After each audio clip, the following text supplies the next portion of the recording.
ke masing-masing, maka kamu telah meninggalkan sunnah Nabi kamu. Barang siapa meninggalkan sunnah Nabi kamu, maka sesatlah kamu, kata Nabi. Nabi kata sesat dah, jangan menyalak mati nama saya. Nabi ngabarkan orang yang seorang ramah tu kira sesat.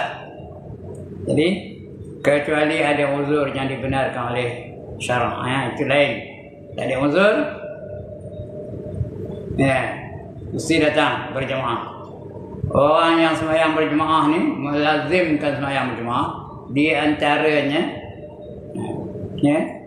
dia dijamin dapat meniti siratal mustaqim, lepas daripada titi siratal mustaqim tu, dan dapat menuju ke syurga.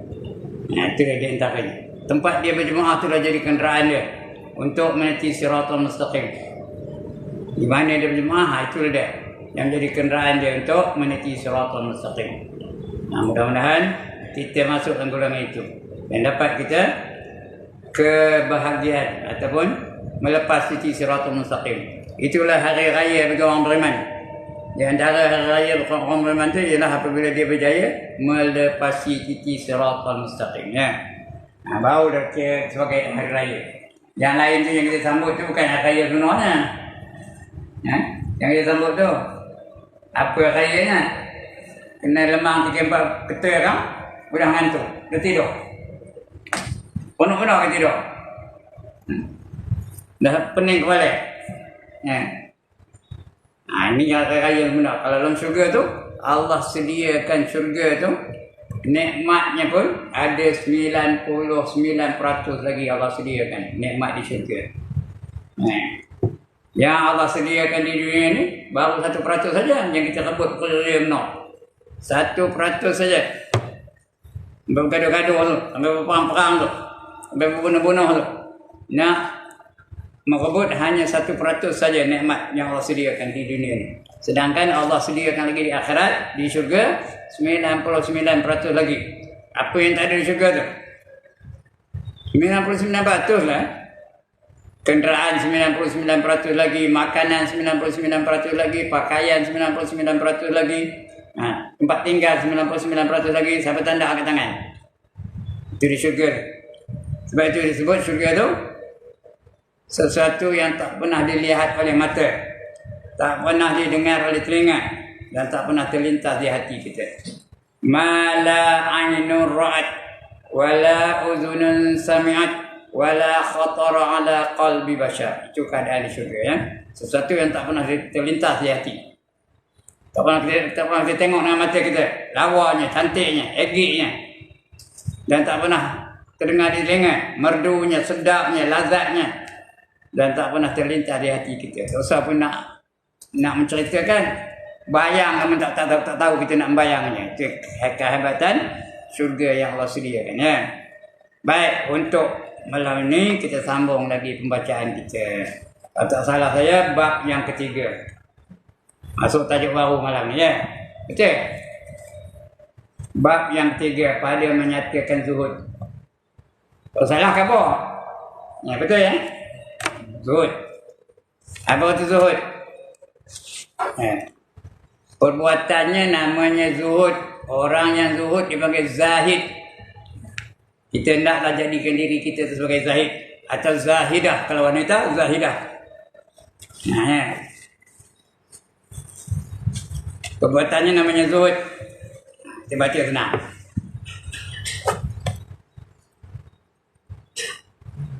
Ketahui olehmu bahawasanya zuhud itu benci akan dunia. Benci akan dunia. Dunia ni benda yang tidak memberi manfaat, sama ada dunia atau akhirat. Itu dipanggil dunia, ya. Itu nama dunia. Dunia pun tak ada apa manfaatnya, akhirat pun tak ada apa manfaatnya. Itu dipanggil dunia. Adapun kalau ada manfaat, itu bukan dunia namanya. Itu dipanggil akhirat. Ini dia bencikan dunia. Benda-benda yang tidak mendatangkan apa-apa faedah dunia dan akhiratnya, itu namanya dunia, ya. Benci kepada dunia. Ya, contoh apa? Contohnya main seremban, main congkak, main dam, Itu dunia tu. Tak ada apa faedahnya. Pahala tak dapat. Kemahiran tak ada apa-apa. Apa kemahirannya main dam? Sampai seronok main dam. Orang suka main dam ni, dia suka menghandle Pak Haji je tau. Dia kata, belum naik haji macam mana? Makannya beratur, elok je. Adabnya eloknya. Ke depan je makan satu ya. Tapi kalau dah naik haji, tamaknya Pak Haji tu. Depan makan, belakang makan, lompat-lompat makan, kiri makan, kanan makan. Itu. Itu orang main dam. Itu, apa nama? Itu dunia tu. Tak ada apa faedahnya. Tak ada kemahirannya. Kalau main chess lain, main chess kalau dah dapat jadi grandmaster, oh itu jadi jutawan tau. Ini tak ada apa faedahnya. Yang seremban, itu dunia tu. Madu orang Melayu aja, nak nyampur hat 7 aja. Orang main seremban mana ada gundu lebih daripada 7 aja, tu campur 7. Campur tu kalau ambil semua dapat 7. Kalau ada bawah 7, 5 ke 3 ke 2 ke. Itu main seremban, main congkak. Apa bedanya? Tak ada apa kemahiran pun. Itu dunia ya. Tapi kalau main badminton itu bukan dunia. Dia supaya sihat badannya. Bila badan sihat, dia pun boleh bergerak, boleh beribadat, boleh semayang, boleh berdakwah dan sebagainya. Nak sihat badan. Itu bukan dunia tu. Tapi kalau pakai seluar pendek, dunia. Main bola tu bukan dunia tu. Dia boleh menjadikan badan tu sihat. Tapi jangan pakai seluar pendek. Pakai seluar panjang. Itu termasuk dalam apa? Akhirat. Dunia ni benda sia-sia aja. Nari. Itu dunia ya. Joget. Dangdut. Itu dunia ya. Jadi zuhud tu dia tak nakkan dunia ni. Dia berpaling daripadanya. Dan berkata setengah ulama iaitu meninggalkan kesenangan dunia kerana menuntut akan kesenangan akhirat. Kata setengah ulama begitu. Dunia ni memang seronok, senang, gembira, cantik. Makin lama makin cantik, makin lama makin cantik, makin lama makin cantik. Ya ke tak dunia ni tuan-tuan dan puan? Ya ke tak? Dunia sekarang ni dengan dunia tahun 50-an ada beza ke tak? Ada beza. Sekarang ni cuba tengok telefon aja. Ini telefon nampak tak? Ada TikTok ni. Ini pun ada kamera. Dulu mana kau buat telefon? Tahun 50-an macam mana telefon? Nak telefon? Keren kan? Pakai tekan gitu aja ya. Tokar tahun 50-an dengan tokar sekarang ni. Ada beza tak? Ya Allah. Tahun 50-an banyak yang tak tahu ni. Kata kalau tokar tahun 60-an. Tu ada. Kemudian sikit ya. Dengan tokar sekarang ni beza tak? Kalau tahun 50-an lagi lah. Nak nyetak ni pakai ekor tu. Kalau mengah pun kasam tu. Kena ada macam mana nyetaknya? 2 jam lebih dah sampai Kuala Lumpur. Naik kapal terbang lagi lah. Zaman dulu orang pergi ke Mekah berapa bulan? Tengok angin dulu. Kalau angin tu mengalir ke Timur Tengah, baru jalan kapal layar, naik kapal layar. Berbulan-bulan, 6 bulan. Tu dah dia mengalir ke timur ni, baru dia boleh naik kapal layar tu. Sebab orang dulu pergi Mekah mau kain kapan. Mereka dia menganggap apa? Anggap dia akan mati itu dia nak pergi ke Mekah tu. Kenapa? Lama benar ikut perjalanan. Sekarang ni pagi di Kuala Lumpur, petang dah ada di Mekah. Saya pergi Mekah tu pagi lah dari Kuala Lumpur ni. Jam tu makin lama lambat. Dia lambat sampai ke Mekah tu waktu petang langsung. Tawaf belum malam lagi ya. 5 jam biasanya. Saya pun nampak Kaabah tu. Saya cuit peher saya. Sedikit aku ni sampai ke Mekah tu. Rasa sakit. Ya weh kena. Itu dia beza antara dulu dan sekarang. Ni dunia. Makin lama makin canggih, makin lama makin cantik, makin lama makin lawa, makin lama makin makin menawan. Makin lama makin egik. Ya, itu dunia. Orang mana banyak. Makin lama makin kecut, makin lama makin kereput, makin lama makin berkedut, makin lama makin apa lagi? Makin lemah. Mana ada pertembungan antara dunia dan manusia. Sebab itu tuan-tuan dan puan-puan, siapa kejar dunia, meninggalkan akhirat, tak ada zuhud, dia nak dunia aja, sampai meninggalkan akhirat, dia pasti akan tertipu. Dia kira. Mana tahu? Allah khabar. Apa kata Allah? Wa mal hayatud dunya illa mata'ul ghurur. Dan tidak ada kehidupan di dunia ini melainkan mata benda yang menipu daya. Dia menipu daya aja dunia ni. Ya, mata benda tu. Kejar dunia sampai tak semayang. Kejar dunia sampai rasuah. Kejar dunia sampai menipu. Kejar dunia ni sampai tak puasa Ramadan. Kejar dunia ni sampai tak zakat. Akhirnya dapatlah dia dunia. Kaya raya lah dia. Masa itu umurnya dah 81 tahun. Ada dah orang umur 81 tahun? Siapa yang umur 81 tahun? Cakap ni lah orang cakap ni. Dah 81 tahun. Duit banyak, kesel-kesel dalam poket tu. Pergi kedai kopi, apa kata? Okey, buat kopi satu. Ya, jangan bubur gula tau. Apa rasa kopi tak gula? Sedap kan? Ngapa tak nak gula Pak Haji kata? Saya mana boleh makan gula. Kenapa? Kencing manis. Oh, tak apalah katanya. Kopi tak gula, kopi tak ada gula satu, kata dia akan bawa pada kulit dia.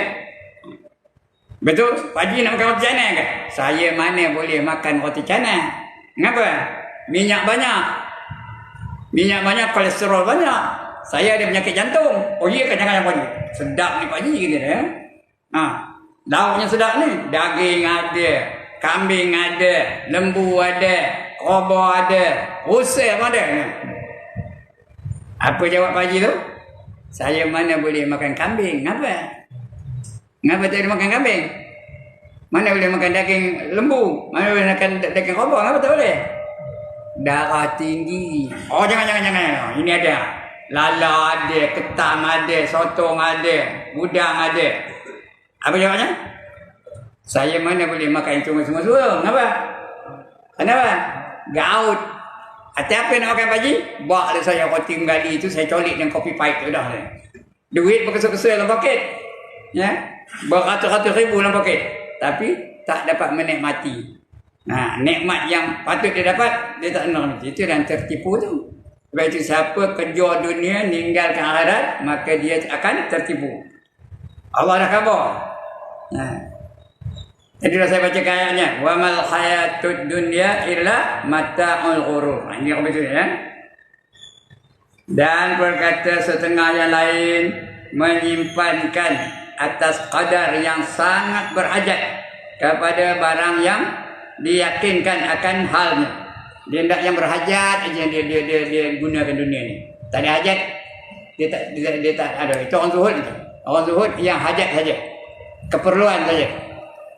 Makan minum keperluan, maka dia tak tinggalkan dunia tu ya. Kerana itu hajat. Lebih tu dia tak nakkan dunia. Tinggalkan dunia tu. Lain daripada hajat, lain daripada keperluan. Makan tu perlulah, kalau tak makan adam pun. Jadi makan sekadar yang perlu saja, tak ada terlalu kenyang. Yang paling zuhudkan dunia siapa? Tak lain tak bukan ialah Nabi kita Muhammad sallallahu alaihi wasallam. Itu paling zuhud. Padahal Nabi itu bukannya apa kerana kaya Nabi itu tau. Cucu kepada Abdul Muttalib. Abdul Muttalib itu masih dalam hidupnya apa jawatannya? Ketua kaum Quraisy, ketua kampung. Ketua kaum Quraisy, ketua itu takkanlah apa kerana banyak hartanya. Tapi dia tak memilih menggunakan harta tu. Habis segala harta tu. Udahlah banyak harta. Kahwin pula dengan perempuan yang paling kaya di Mekah ketika itu. Namanya Siti Khadijah. Tapi punya zuhud, habis hartanya. Bila nak meninggal dunia Siti Khadijah tu, apa benda pun tak ada. Satu benda pun tak ada. Memang tak ada habis. Semua dibelanjakan oleh suaminya, iaitu Nabi kita Muhammad SAW di jalan Allah. Apa benda pun tak ada. Ya. Begitulah zuhudnya Nabi kita Muhammad SAW. Dia mengeluarkan hartanya di jalan Allah seperti angin kencang. Macam angin kencang. Kalau angin kencang masjid, habis terbang atapnya. Angin kencang.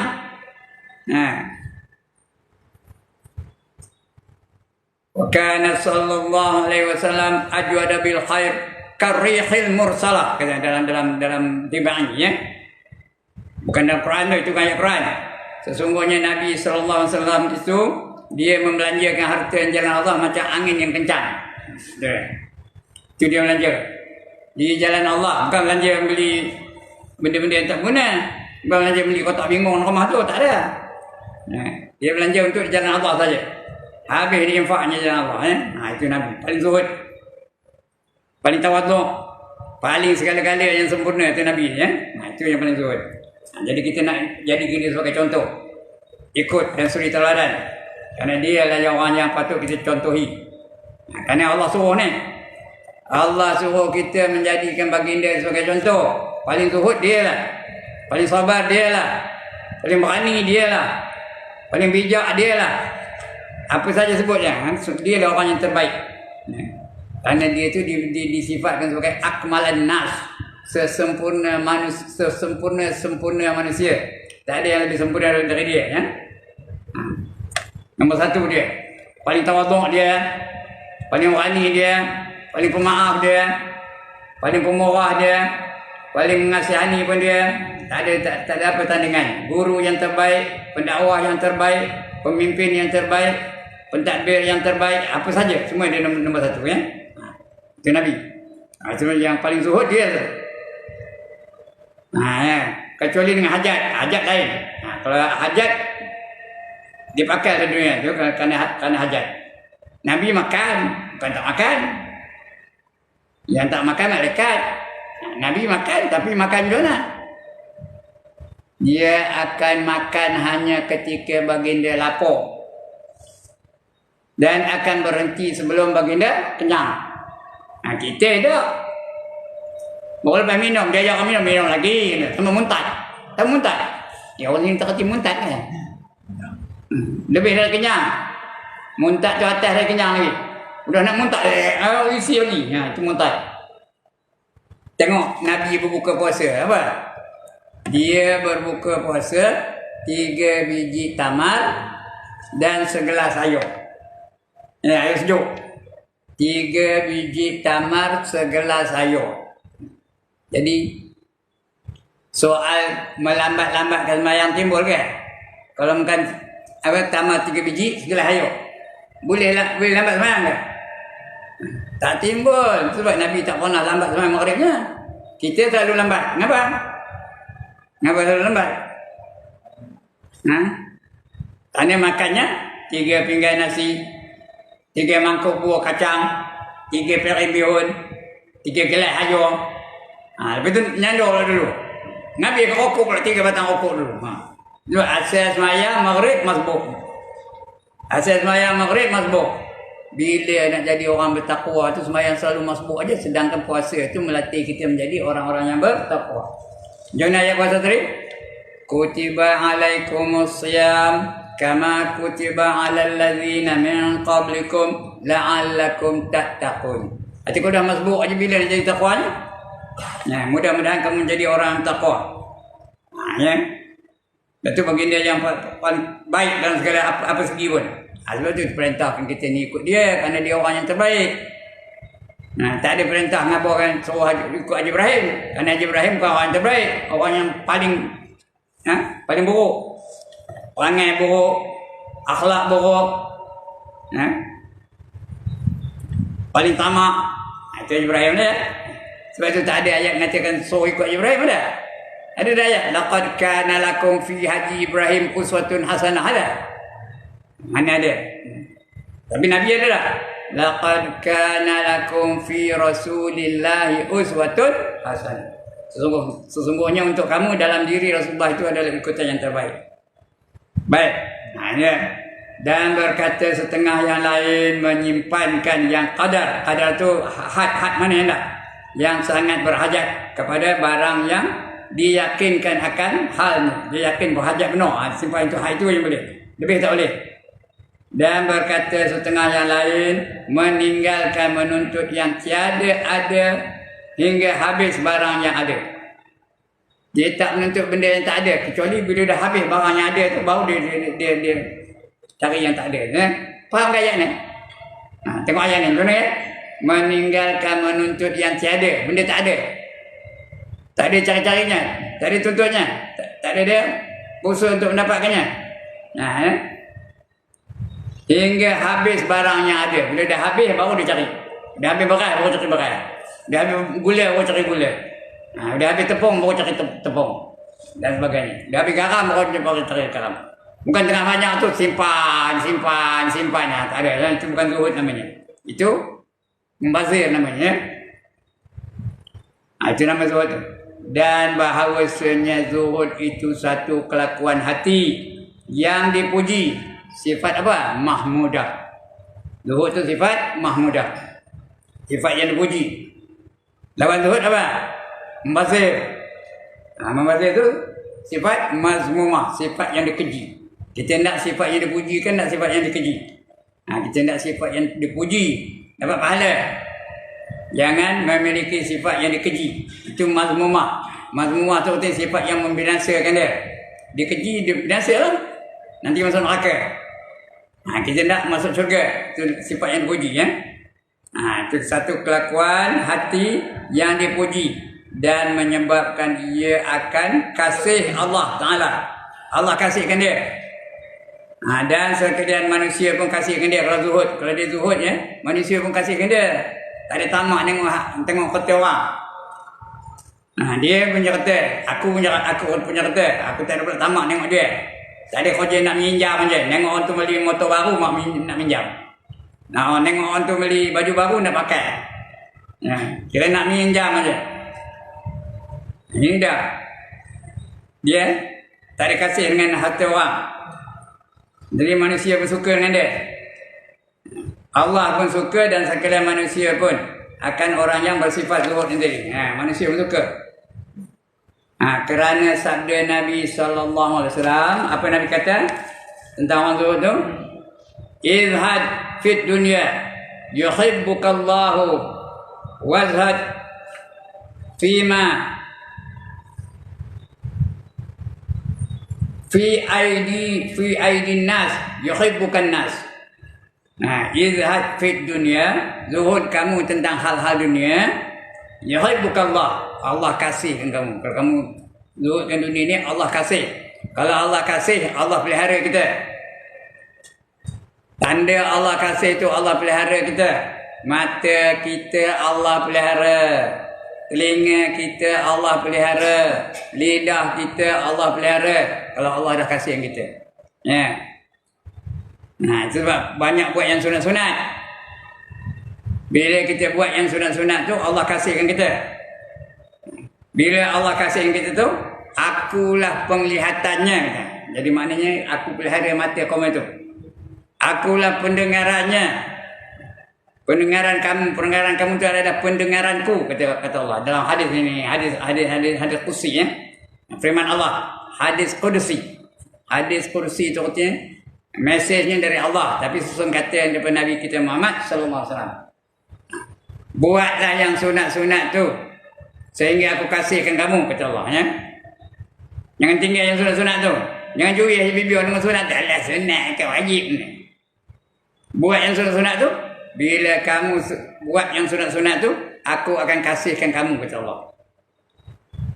Bila aku kasihkan kamu, penglihatan kamu adalah penglihatan aku, kata Allah. Pelihara mata kita, tengok yang baik-baik aja.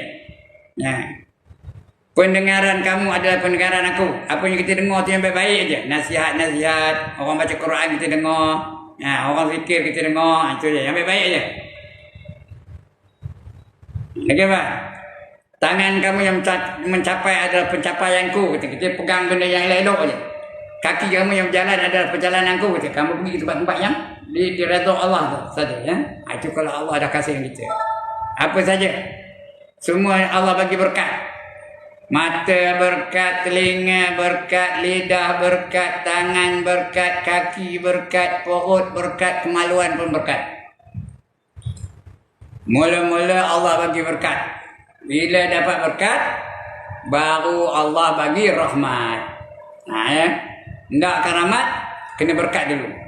Nakkan berkat, buat apa yang Allah perintahkan. Buat banyak-banyak yang sunat. Tinggalkan yang makruh. Yang wajib mesti buat. Tak ditinggalkan tu. Yang haram ditinggalkan semua. Tak ada buat langsung sikit pun tak ada buat. Ya, yang sunat buat. Yang makruh tinggalkan. Yang harus dijadikan ibadah. Jadi Allah pelihara semua. Anggota kita tu Allah pelihara. Siapa tanda angkat tangan? Allah pelihara mata kita. Allah pelihara telinga kita. Allah pelihara lidah kita.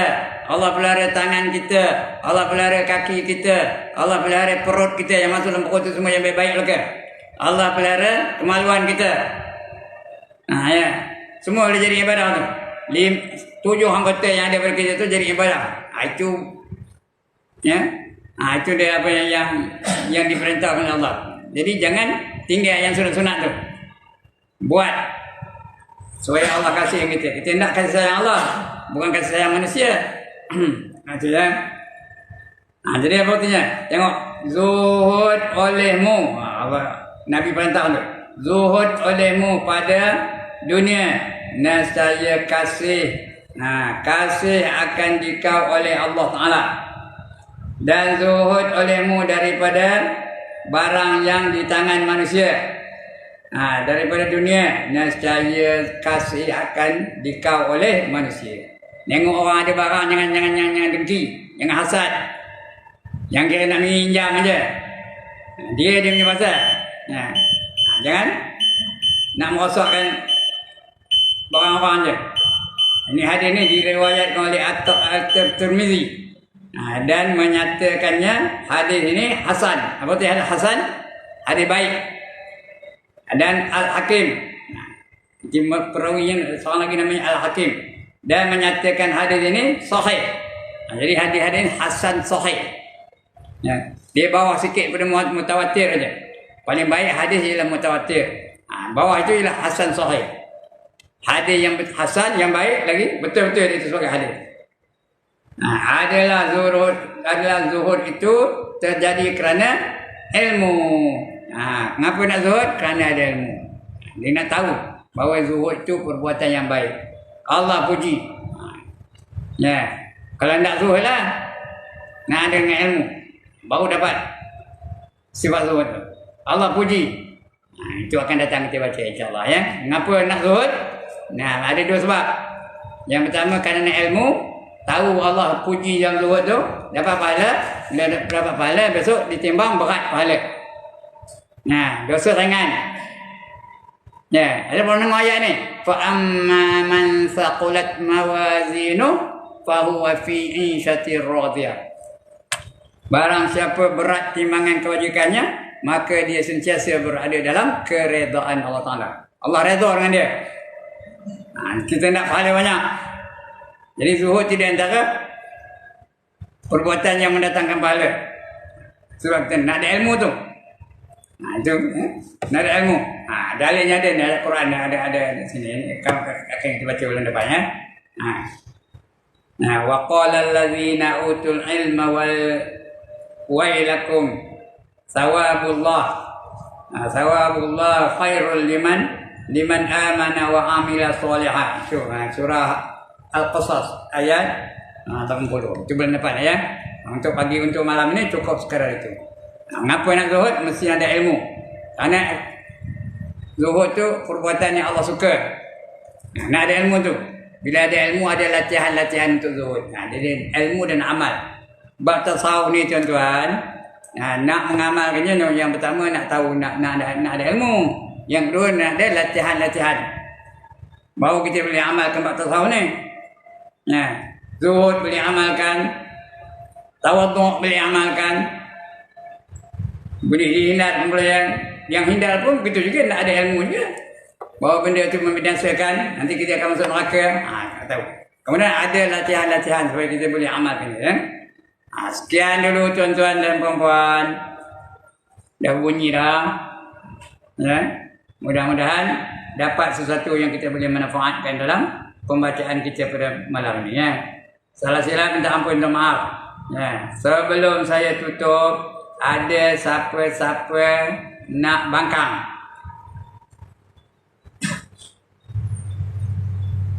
Tak ada siapa-siapa nak bangkang? Setuju belakang lah? Okey. Kalau setuju belakang, ada siapa-siapa nak tanya? Sila. Waalaikumsalam. Saya soalan yang pertama, dalam keadaan sekarang ni kita tengok